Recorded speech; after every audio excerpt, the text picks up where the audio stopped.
စစ်ကော်မရှင်နှင့်ပူးပေါင်းပြီးမွေညစ်သည့်ရွာငံအုပ်ချုပ်ရေးမှူးနှင့်အမျိုးသားတရီဓားထိုးသက်ခံ2025ခုနှစ်အောက်တိုဘာလ10ရက်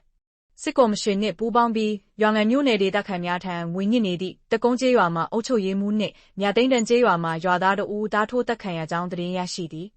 ဖြစ်စဉ်မှာပြီးခဲ့သည့်အောက်တိုဘာလ9ရက်နေ့တွင်ရွာငံမြို့နယ်တကုန်းကျေးရွာမှအသက်45ဝန်းကျင်အုပ်ချုပ်ရေးမှူးနှင့်မြသိန်းတန်ကျေးရွာမှအသက်35နှစ်အရွယ်အမျိုးသားတဦးတို့သည်ရွာငံမြို့ပေါ်ရှိဝက်သက်ရုံတွင်ဓားဖြင့်အထိုးခံရပြီးအသက်ခံခဲ့ရကြောင်းရွာငံမြို့မှအမျိုးသားတရီကကျန်းတန်တော်ဆင့်ကိုပြောသည်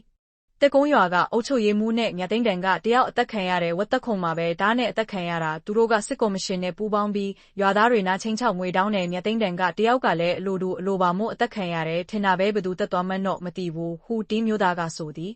အဆိုပါအုပ်ချုပ်ရေးမှူးသည်စစ်ကော်မရှင်အာဏာသိမ်းပြီးတစ်နှစ်အကြာတွင်တက်ကုန်းကျေးရွာအုပ်ချုပ်ရေးမှူးပြုလုပ်ကာဒေသခံများပေါ်ငွေများမတရားကောက်ခံခြင်းရင်းမြစ်မကြည်သူများကိုလည်းစစ်ကော်မရှင်ထံသို့တိုင်ကြားခြင်းများပြုလုပ်ကြောင်းရင်းကထပ်လောင်းပြောသည်ရင်းတက်ကုန်းကျေးရွာအုပ်ချုပ်ရေးမှူးနှင့်အရက်သားတရှိသက်ခံရသည့်ရွာငံမြို့ပေါ်ဝက်သက်ယုံနေရသည့်ဆိုင်ကယ်ဖြင့်နိုင်ဝက်ခန့်သာသွားရကြောင်းသိရသည်ထို့သောစစ်ကော်မရှင်လက်အောက်ခံအုပ်ချုပ်ရေးမှူးများအသက်ခံရသည်မှာရွာငံမြို့နယ်တွင်9ရီးထပ်မင်းရှိနေပြီးကျေးရွာများစုတွင်လည်းအုပ်ချုပ်ရေးမှူးလုံးမိသူမရှိကြောင်းရွာငံမြို့ဒေသခံအသက်30ဝန်းကျင်အမျိုးသမီးတဦးကကျန်းတန်တော်ဆင့်ကိုပြောသည်အသက်ခံရတာက9ရီးထက်နေရှိနေပြီးရွာမှာလည်းအသက်ခံရတဲ့အုပ်ချုပ်ရေးမှူးနေရာကိုဝင်လို့မဲ့သူမရှိဘူးဘယ်သူမှမလုပ်ရဲကြဘူးစစ်ကော်မရှင်ကအတင်းခန့်တဲ့သူတွေကတော့မလုပ်ချင်လဲလုပ်နေကြရတာအုပ်ချုပ်ရေးမှူးကဟိုဘက်လဲကြောက်ရဒီဘက်လဲကြောက်ရနဲ့မလွယ်ဘူးဟူတင်းအမျိုးသမီးတဦးကပြောသည်ထို့အပြင်အုပ်ချုပ်ရေးမှူးအသက်ခံရသည့်ကျေးရွာများတွင်စစ်ကော်မရှင်လက်အောက်ခံပြူစောထီးများကလက်နက်ကင်ချင်းချောက်၍ငွေတောင်းခြင်းမတရားဖမ်းဆီးခြင်းများပြုလုပ်နေကြောင်းသိရသည်